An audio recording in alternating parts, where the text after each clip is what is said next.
Halo guys, pernah nggak sih kalian ngerasa capek banget sama rutinitas hidup yang gitu-gitu aja?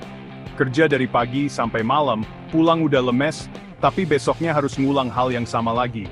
Rasanya kayak nggak ada habisnya ya, kayak hamster muter-muter di roda, tapi nggak sampai-sampai kemana-mana. Gue yakin deh, pasti banyak di antara kalian yang pengen banget bisa hidup lebih santai, punya waktu luang buat keluarga, jalan-jalan, atau sekadar rebahan seharian tanpa harus mikirin kerjaan dan tagihan. Nah, salah satu cara untuk mewujudkannya adalah dengan punya penghasilan pasif, guys. Iya, penghasilan yang ngalir terus ke rekening kita meskipun kita lagi nggak kerja rodi. Di video kali ini, gue pendek bakal ngasih tahu kalian 5 sumber penghasilan pasif yang bisa bikin kaya tanpa harus kerja seumur hidup. Tenang aja, ini bukan skema cepat kaya atau money game yang abal-abal ya. Ini beneran cara yang udah terbukti berhasil dilakuin banyak orang. Siap-siap catat ya. Siapa sih yang nggak tahu properti? Rumah, apartemen, ruko, semua orang pasti butuh tempat tinggal kan? Nah, disinilah peluangnya guys. Daripada uang kita nganggur di bank, mending diputer buat beli properti, terus sewain deh ke orang lain. Tapi pendek, modalnya gede banget buat beli properti. Eits, siapa bilang? Sekarang udah banyak kok cara buat mulai investasi properti dengan modal terbatas. Misalnya, cari properti yang bisa dicicil, atau coba deh sewa rumah terus disewain lagi per kamar. Lumayan kan, bisa dapat untung dari selisih harga sewa. Bayangin deh, punya rumah di daerah strategis yang disewain 3 juta per bulan. Dalam setahun, udah ngantongin 36 juta tuh. Itu baru satu properti loh. Kalau punya beberapa, wah, bisa-bisa resign dari kantor dan hidup santai di pantai. Tapi ingat ya, investasi properti juga ada ilmunya. Jangan asal beli aja. Pastikan lo udah riset lokasi yang strategis, kondisi bangunan, dan harga sewa pasaran di daerah tersebut. Biar investasinya cuan, bukan buntung. Oh iya, jangan lupa juga buat ngitung biaya perawatan dan pajak properti ya. Biar untungnya nggak kegerus sama biaya-biaya tak terduga. Nah, buat kalian yang mau mulai investasi properti, gue saranin sih, mulai aja dulu, dari yang kecil-kecil. Nggak perlu langsung beli apartemen mewah di tengah kota. Yang penting konsisten dan sabar guys. Ingat, investasi properti itu kayak nanam pohon, butuh waktu buat tumbuh dan berbuah. Tapi kalau udah panen, hasilnya bisa dinikmati sampai tua. Gimana? Tertarik buat jadi juragan properti?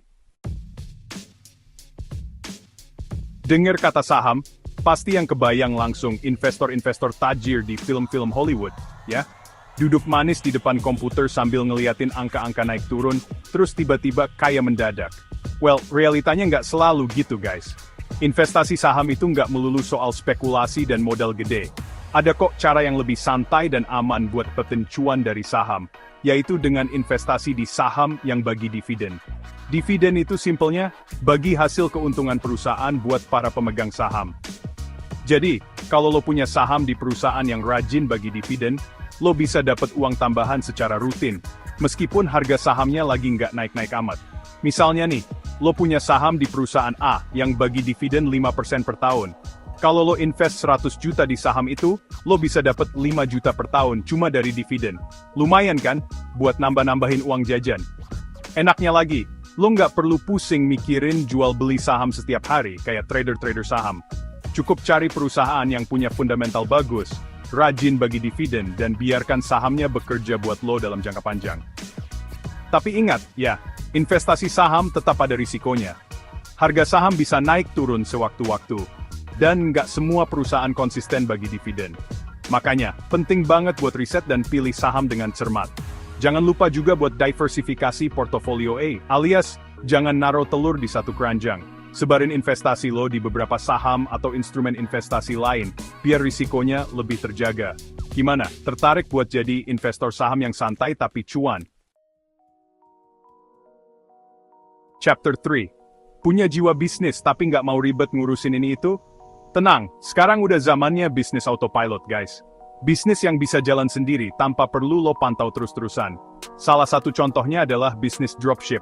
Lo bisa jualan berbagai macam produk tanpa harus punya stok barang sendiri. Jadi, begitu ada yang beli, supplier yang bakal ngirim barangnya langsung ke pembeli.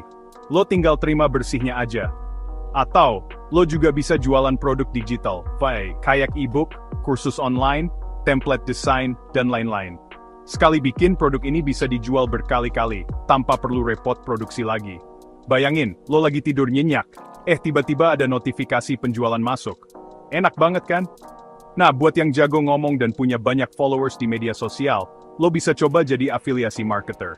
Caranya gampang, lo tinggal promosikan produk orang lain, dan setiap ada yang beli lewat link afiliasi lo bakal dapat komisi. Kunci dari bisnis autopilot adalah membangun sistem yang berjalan sendiri, mulai dari proses pemesanan, pembayaran, sampai pengiriman. Lo bisa manfaatin platform online, tools otomatisasi, dan jasa freelance buat ngebantu ngejalanin bisnis lo.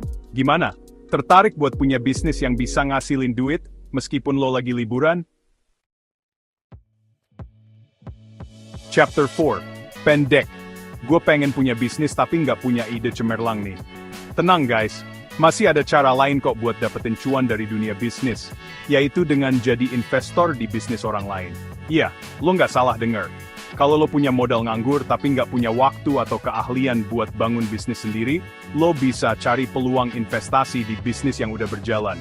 Misalnya nih, temen lo punya ide bisnis kuliner yang oke banget, tapi dia butuh modal buat buka warung. Nah, lo bisa tawarin diri buat jadi investor dengan sistem bagi hasil. Atau lo juga bisa ikutan platform urun dana funding yang mempertemukan pemilik bisnis dengan para investor. Di platform ini, lo bisa milih berbagai macam bisnis yang mau lo danai, mulai dari startup teknologi sampai usaha mikro, kecil, dan menengah. Enaknya jadi investor, lo nggak perlu repot-repot ngurusin operasional bisnis. Cukup pantau perkembangan bisnisnya secara berkala dan nikmati bagi hasil keuntungannya. Tapi ingat, ya investasi di bisnis orang lain juga punya risiko. Pastikan lo udah cek track record bisnisnya, kredibilitas pemilik bisnis, dan potensi keuntungannya sebelum memutuskan buat investasi. Jangan sampai deh, modal lo malah amblas gara-gara salah pilih bisnis. Gimana? Tertarik buat jadi investor ulung yang bisa melipat gandakan kekayaan? Chapter 5.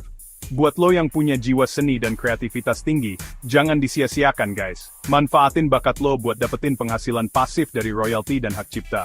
Misalnya, lo hobi nulis. Coba deh terbitin buku atau e-book. Sekali nulis, buku lo bisa dijual berkali-kali, dan setiap penjualannya, lo bakal dapet royalti. Atau lo jago bikin musik. Upload lagu lo ke platform musik digital kayak Spotify, Joox, atau Apple Music. Setiap kali lagu lo diputer atau diunduh, lo bakal dapet royalti. Nggak cuma itu, lo juga bisa jual foto, video, ilustrasi, atau desain grafis lo di platform microstock kayak Shutterstock, iStock Photo, atau Getty Images. Setiap kali ada yang download karya lo bakal dapat bayaran. Intinya, manfaatin platform digital buat ngehasilin karya yang bisa dijual berkali-kali tanpa harus lo kerjain berulang-ulang. Enaknya dapat penghasilan dari royalti dan hak cipta, lo bisa dapat passive income dalam jangka panjang. Selama karya lo masih diminati, duit bakal ngalir terus ke kantong lo. Gimana? Tertarik buat jadi seniman atau kreator yang sukses dan kaya raya? Jadi, kapan mulai cuan? Gimana guys? Udah dapat pencerahan tentang penghasilan pasif? Ingat, punya penghasilan pasif itu penting banget buat mengamankan kondisi finansial kita di masa depan. Kita jadi nggak bergantung sama gaji bulanan doang, dan punya lebih banyak waktu luang buat ngelakuin hal-hal yang kita sukai. Nggak perlu nunggu kaya atau sukses dulu, baru bisa mulai bangun penghasilan pasif. Justru, dengan mulai membangun penghasilan pasif dari sekarang, kita bisa lebih cepat mencapai kebebasan finansial, dan hidup nyaman tanpa harus kerja keras seumur hidup. Nah, dari 5 sumber penghasilan pasif yang udah gue jelasin tadi, mana yang paling bikin lo tertarik? Yuk, tulis di kolom komentar. Dan jangan lupa share video ini ke teman-teman lo yang lain.